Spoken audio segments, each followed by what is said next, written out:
आज प्रधानमंत्री नरेंद्र मोदी ने ईरान के नवनिर्वाचित राष्ट्रपति इब्राहिम रईसी को बधाई दी है। उन्होंने कहा है कि वह भारत और ईरान के बीच मधुर संबंधों को और मजबूत करने के लिए उनके साथ काम करने को लेकर आशान्वित है।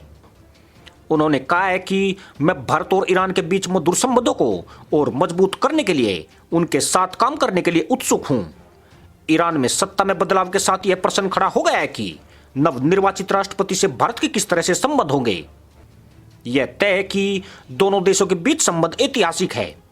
सत्ता में बदलाव के चलते दोनों देशों के हितों पर ज्यादा असर पड़ने वाला नहीं है।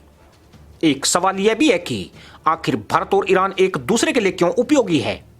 अब तक दोनों देशों के बीच किस तरह का संबंध है और भारत के लिए ईरान का क्या महत्व है। आतंकवाद को लेकर दोनों देश अल-कायदा और इस्लामिक स्टेट जैसे समूहों का एक प्रबल विरोध करते रहे हैं। ISIS का मजबूत होना ईरान के साथ साथ भारत के लिए भी खतरा है। इसलिए आतंकवाद के खिलाफ प्रभावी लड़ाई में ईरान और भारत एक महत्वपूर्ण भागीदार हो सकते हैं।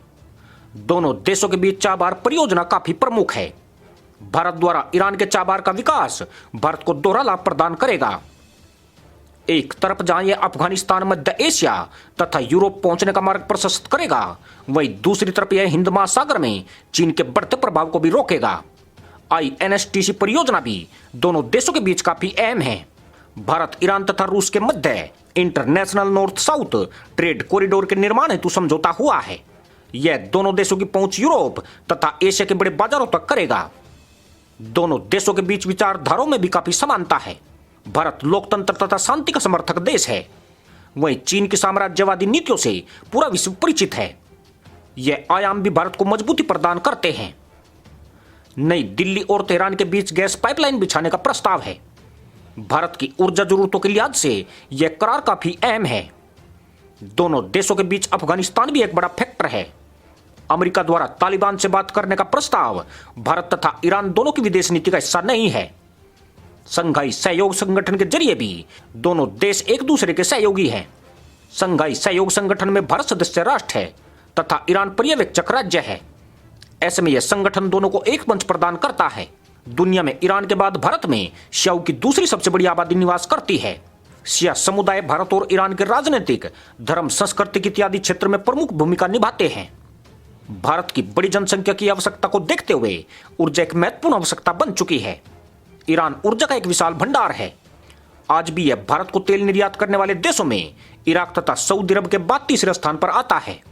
ईरान द्वारा भारत को लगभग 4,58,000 BPT तेल दिया जाता है तथा भारत ईरान के मध्य गैस पाइपलाइन बिछाने का भी समझौता हुआ है।